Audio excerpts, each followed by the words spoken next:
নমস্কাৰ বন্ধু বান্ধৱীসকল, সকলোকে পুনৰবাৰ স্বাগতম জনাইছোঁ আজিৰ নতুন এটা ভিডিঅ'ৰ মাজলৈ। আৰু আজি আপোনালোকক মই বিজনেছ প্লেন বহুতে লাগে কৈ আছিলে, গতিকে মই আজি লৈ আহিছোঁ ছাগলী পালনৰ বিজনেছ প্লেন। গতিকে আপোনালোকে ছাগলী পালনৰ বিজনেছ প্লেনখন কেনেধৰণে ফিল আপ কৰিব, কি ইয়াতে মানে লিখিব লাগিব, কেনেধৰণে ফিল আপ কৰিলে এই বিজনেছ প্লেনটো আপোনালোকে সফলৰূপে পৰিগণিত কৰিব পাৰিব, সকলোখিনি এই ভিডিঅ'টোত জনাম। ভিডিঅ'টো শেষলৈকে চাব। আৰু এটাই ৰিকুৱেষ্ট, সকলোকে যদি ভিডিঅ'টো চাই ভাল পাইছে সকলোৰে মাজত ভিডিঅ'টো শ্বেয়াৰ কৰক, যাতে সকলোৱে এই ফৰ্মখন বা এই বিজনেছ প্লেনখন, এই বিজনেছ ফৰ্মখন উলিয়াই কেনে ধুনীয়াকৈ ঘৰতে ফিল আপ কৰিব পাৰে। আৰু ইয়াতে আপোনালোকক এটা কথা কৈ দিওঁ, বহুত প্ৰশ্ন পাইছোঁ। তাৰে ভিতৰত এটা প্ৰশ্ন হৈছে আপোনালোকে হোৱাইটনাৰ মাৰিব পাৰিবনে নাই আপোনালোকৰ যিখন মুখ্যমন্ত্ৰীৰ মহিলা উদ্যমিতা অভিযানৰ ফৰ্মখনত। ঠিক আছে, সেই প্ৰশ্নটো বহুতে পাইছোঁ। গতিকে এই ভিডিঅ'টোতে সেই প্ৰশ্নটোৰ উত্তৰ দি দিওঁ যে আপোনালোকে যদি কিবা ভুল হৈছে, ভুল হোৱাটোত আপোনালোকে শুধৰণি কৰিব পাৰিব। ধুনীয়াকৈ আপোনালোকে হোৱাইটনাৰটো দি দিয়ক, হোৱাইটনাৰ লগাই দিয়ক। কিন্তু আপোনালোকে এটা কথা মনত ৰাখিব যে আপোনালোকে লেতেৰা নকৰিব। অৰ্থাৎ যিটো ঘৰ দিছে সেই ঘৰটোতে ধুনীয়াকৈ যাতে মাৰি দিয়ে, আৰু বেলেগত যাতে আপোনালোকৰ সেই হোৱাইটনাৰখিনি নাযায় আৰু লেতেৰা নহয়, তেনেধৰণে আপোনালোকে লক্ষ্য ৰাখিব।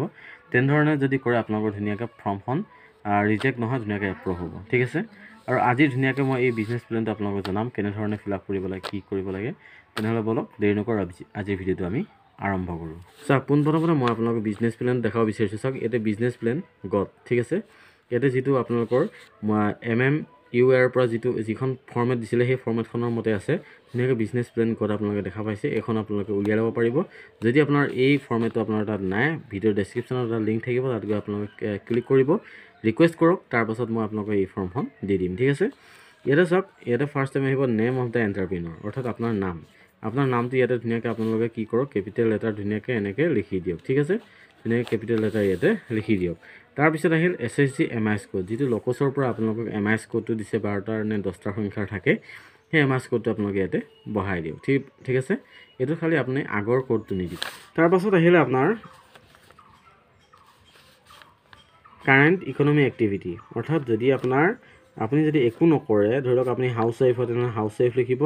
যদি আপুনি কিবা কৰি আছে, যে গড ফাৰ্ম আগৰ পৰা কৰি আছে, তেনেহ'লে আপোনালোকে ইয়াত গড ফাৰ্ম লিখি দিয়ক। ঠিক আছে, তাৰপিছত আহিলে কাৰেণ্ট ইনকাম আৰেষ্ট পাৰ এনাম। ঠিক আছে, যদি আপুনি ধৰি লওক আপোনাৰ আগৰ পৰা ফাৰ্মিং কৰি আছে, তেনেহ'লে আপুনি বছৰি ইনকাম কিমান কৰি আছে এই ফাৰ্মখনৰ পৰা। ঠিক আছে, বা এই ছাগলী পুহি আপুনি কিমান টকা ইনকাম কৰি আছে ইয়াতে লিখি দিয়ক, যদি আপোনাৰ আগৰ পৰা কৰি আছে। যদি নাই, তেনেহ'লে আপোনালোকে ন' লিখি দিয়ক। ঠিক আছে, তাৰপিছত আহিল name of the business which is being plan to start and expand. ঠিক আছে, যদি এই বিজনেছটো আপুনি বহলাব বিচাৰে, আগৰ পৰা কৰি আছে, তেনেহ'লে এক্সপাণ্ড লিখক। যদি আপুনি নতুনকৈ কৰিব বিচাৰিছে, যে নতুন কৰিম, তেনেহ'লে ষ্টাৰ্ট লিখক। ঠিক আছে, তাৰপিছত আহিল টাইপ অফ বিজনেছ, অৰ্থাৎ এই বিজনেছটো আপোনাৰ কি টাইপৰ হয়। চাওক, এই ছাগলী ফাৰ্মটো হ'ল প্ৰডাকশ্যনৰ টাইপ হয়। গতিকে আপোনালোকে ইয়াতে কি লিখক, প্ৰডাকশ্যন লিখক। ঠিক আছে, আৰু ইয়াতে তলত যদি চাই ইনভেষ্টমেণ্ট প্লেন, অৰ্থাৎ আপোনালোকে এই যিটো ব্যৱসায় কৰিব, তাত ইনভেষ্টমেণ্টটো কেনেধৰণে কৰিব। চাওক, ইয়াতে নং অফ গড লিখা আছে, নং of good in a batches. ধৰি লওক এই বেটছটোত আপুনি কেইটা ছাগলীৰ আৰম্ভ কৰিব। ঠিক আছে, ইয়াতে মই লিখিছোঁ 6, আপোনালোকে হয়তো 7টাও লিখিব পাৰে বা 8টাও লিখিব পাৰে, সেইটো আপোনাৰ নিজৰ কথা। ঠিক আছে, তাৰপিছত আহিল নেম অফ দ্য ৰ' মেটেৰিয়েল, এই ব্যৱসায়টোৰ কাৰণে ৰ' মেটেৰিয়েল কি লাগিব। ঠিক আছে, তাৰ লগতে আছে ইউনিট প্ৰাইচ, ইউনিট ৰিকুৱাৰ্ড আৰু টোটেল কষ্ট। ঠিক আছে, ইউনিট প্ৰাইচটো হৈছে আপুনি ধৰি লওক এটা ছাগলী ল'ব, এটা ছাগলী কিনিবলৈ তাৰ দামটো কিমান। ঠিক আছে, তাৰপিছত হ'ল ইউনিট ৰিকুৱাৰ্ডটো আপোনাক কেইটা লাগিব। ঠিক আছে, কেইটা ইউনিট, অৰ্থাৎ কেইটা ছাগলী পোৱালি আপুনি ল'ব। ঠিক আছে, এতিয়া আহিল গড কিড, অৰ্থাৎ ছাগলী পোৱালি আপুনি পাৰ ইউনিট, এটা ছাগলীত কিমানকৈ ধৰিছোঁ, 1200 টকাকৈ। ঠিক আছে, আপোনাৰ সেইটো মিলাই ল'ব, 1200 টকাকৈ দিলে বেছি বেটাৰ, কাৰণ 1200 টকামানকৈ এটা ছাগলীত লয়। এতিয়া আহিল ইউনিট ৰিকুৱাৰ্ড, মই কেইটাৰ কাৰণে লিখিছোঁ, 6টাৰ কাৰণে, গতিকে 6টা লিখিছোঁ। 1200কৈ 6টা পোৱালিৰ দাম হ'ব 7200 টকা। ঠিক আছে, তাৰপিছত আহিল ফিড, অৰ্থাৎ সিহঁতৰ দানা আপোনাৰ 20 টকাকৈ ধৰা গৈছে 1 কিলোত। ঠিক আছে, 1 কিলোত 20 টকাকৈ ধৰা গৈছে। কিমান কিলো লাগিব, 240 কিলো। ঠিক আছে, 6টাত লাগিব 240 কিলো। 240 কিলোত দাম হ'ব 8400 টকা। ঠিক আছে, তাৰ তলত আহিল মেডিচিন, অৰ্থাৎ সিহঁতকতো মেডিচিন খুৱাব লাগিব, গতিকে মেডিচিনৰ দাম আহিল এটাত মেডিচিনত 50 টকাকৈ। ঠিক আছে, আৰু মেডিচিন লাগিব 6টা। ঠিক আছে, 6টা পোৱালিৰ কাৰণে 6টা মেডিচিন লাগিব, গতিকে 6টা মেডিচিনত হ'ব 300 টকা।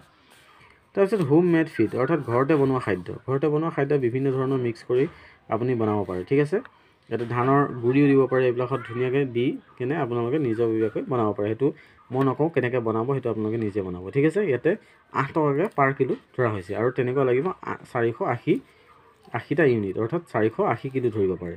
480 কিলো কি লাগিব, দানা লাগিব, আৰু সেই 480 কিলো দানা 8 টকাকৈ হ'লে 3440 টকা, ঠিক আছে। তাৰপিছত আহিল মেডিকেল ছাপৰ্ট, অৰ্থাৎ মেডিকেল ছাপৰ্ট কিবা নহয় কিবাটো আপোনাৰ প্ৰব্লেম হ'ব, তেতিয়া মেডিকেল ছাপৰ্টৰ কাৰণে ধৰা গৈছে 150 টকাকৈ, ঠিক আছে। এটা হেৰিত ধৰা গৈছে ইউনিট প্ৰাইচ 150 টকাকৈ, আৰু কেইটা লাগিব, 3টা লাগিব। 150 টকাকৈ 3টা মেডিকেল ছাপৰ্টত মানে মেডিকেলত খৰচ হ'লে কিমান লাগিব, 450 টকা, ঠিক আছে। আৰু এতিয়া আপুনি টোটেল কষ্টটো উলিয়াব লাগিব, গোটেইকেইটা আপোনালোকে কি কৰিব লাগিব, যোগ কৰিব লাগিব। যোগ কৰি যিটো পায় ইয়াতে টোটেল দেখিছে, টোটেল ইনভেষ্টমেণ্টত আপোনালোকে ইয়াতে লিখি দিব, ঠিক আছে। ইয়াতে হ'ল 16,590 টকা। তাৰপিছত আহিল ফাণ্ড ডিটেইলছ, অৰ্থাৎ আপোনালোকৰ ফাণ্ডৰ পৰা কিমান দিব, যে আপোনাৰ MMUR ফাণ্ডৰ পৰা দিব আপোনালোকক 10,000 টকা, ঠিক আছে, যোনটো আপোনালোকে ধাৰ মাৰিব নালাগে, 10,000 দিব। তাৰ আপোনাৰ টোটেল কষ্ট হ'ল 16,590 টকা। 16,590 টকা, এতিয়া 6,590 টকা কি কৰিব লাগিব, আপুনি নিজাববীয়াকৈ দিব লাগিব। সেইটো আপুনি লিখিব লাগিব চেল্ফ কণ্ট্ৰিবিউশ্যনত, ঠিক আছে, কাৰণ এইটো আপুনি নিজা পকেটৰ পৰা আপুনি খৰচ কৰিব লাগিব, কাৰণ 10,000 টকা এইটো এটা বিজনেছ নহয়, গতিকে আপুনি নিজাববীয়াকৈ কি কৰিব লাগিব, খৰচ কৰিব লাগিব। এইটো হৈছে 6,590 টকা আপুনি নিজাকৈ দিব লাগিব, আৰু টোটেল ইয়াতে লিখিব 16,590 টকা, ঠিক আছে। তাৰ তলত আহিল মাৰ্কেটিং এণ্ড চেলছ প্লেন, ঠিক আছে, মাৰ্কেটিং এণ্ড চেলছ প্লেন, অৰ্থাৎ আপুনি উৎপাদন কৰিলে নহ'ব, সেই বস্তুটো বিকিব লাগিব। তাতে আহিল প্ৰডাক্ট, ঠিক আছে, আপোনাৰ প্ৰডাক্টত আহিব আপোনাৰ মিট, অৰ্থাৎ মাংস, আৰু আহিল গড কিড, ঠিক আছে। ইয়াতে আহিল এক্সপেক্টেড প্ৰডাকশ্যন কেজি, আপুনি কিমান আশা কৰে, ঠিক আছে। ইয়াতে মিট অৰ্থাৎ মাংস, ইয়াতে আহিল এভাৰেজ চেল প্ৰাইচ, আৰু ইয়াতে আহিল টোটেল চেল টাৰ্ণঅভাৰ, ঠিক আছে। ইয়াতে মিটত যদি চাই, অৰ্থাৎ মাংস, আপুনি আশা কৰিছে যে এই গোটেইকেইটা ছাগলীৰ পৰা 6টা ছাগলীৰ পৰা মোৰ আহিব মাংস 42 কিলো, ঠিক আছে, আশা কৰিছে 42 কিলো। আৰু ইয়াতে এভাৰেজ চেল প্ৰাইচ ধৰা গৈছে 700কৈ, হয়তো দামটো বাঢ়িব পাৰে কমিব পাৰে। ইয়াতে 700 টকা এভাৰেজ ধৰা গৈছে, আৰু 700 টকাকৈ যদি 42 কিলো মাংস হয়, তেনেহ'লে দাম হ'ব ইয়াৰ 29,400 টকা, ঠিক আছে। তাৰপিছত যদি চাই গড কিড, অৰ্থাৎ এই পোৱালিকেইটাৰটো পোৱালি হ'ব, এই ছাগলীকেইটাৰ পৰা পোৱালি হ'ব, সেই পোৱালি ধৰা গৈছে এক্সপেক্টেড আশা কৰিছে 9টা ছাগলী পোৱাৰ আশা কৰিছে। 9টা ছাগলী যদি পায়, তেনেহ'লে সেই ছাগলীকেইটা আপুনি কিমানকৈ কিনিছিলে, ইয়াতে চাব পাৰে 1200কৈ কিনিছিলে। যদি 9টা ছাগলী আপুনি 1200কৈ বিক্ৰী কৰে, তেনেহ'লে আপুনি পাব 10,800 টকা, ঠিক আছে। 10,800 টকা আপুনি কি কৰিব, এই পোৱালিকেইটাৰ পৰা ইনকাম কৰিব। গতিকে এই দুইটা মিলাই যিমান হ'ব, সেইটো আপোনাৰ টোটেল হ'ব টাৰ্ণঅভাৰ, ঠিক আছে। আৰু তাৰ তলত আহিলে ইয়াতে ছাবমিটেড বাই, ঠিক আছে, ছাবমিটেড বাইত আপুনি ছিগনেচাৰটো কৰি দিব। তাৰ ওপৰত এটা আছে এক্সপেক্টেড এডিশ্যনেল ইনকাম, আৰু কিবা আশা কৰে নেকি আপুনি, তাৰ বাহিৰেও কিবা ইনকাম আশা কৰে নেকি। যদি আপুনি বোলে ভাবিছে নাই ইয়াৰ পৰা গাখীৰটো মই কিবা বিকিব পাৰোঁ, বা ইয়াৰ যিটো মল হয় মলটো মই বিকি কিবা ইনকাম কৰিব পাৰোঁ, তেনেহ'লে আপোনালোকে ইয়াতে লিখিব পাৰে। বাকী এইখিনি ফিল আপ কৰিব লাগে, বেলেগ একো ফিল আপ কৰিব নালাগে, জাষ্ট আপোনালোকে ইয়াতে যোনগৰাকী বাইদেউ হয় বাইদেউগৰাকী ইয়াতে চাইন এটা কৰি দিব, ঠিক আছে।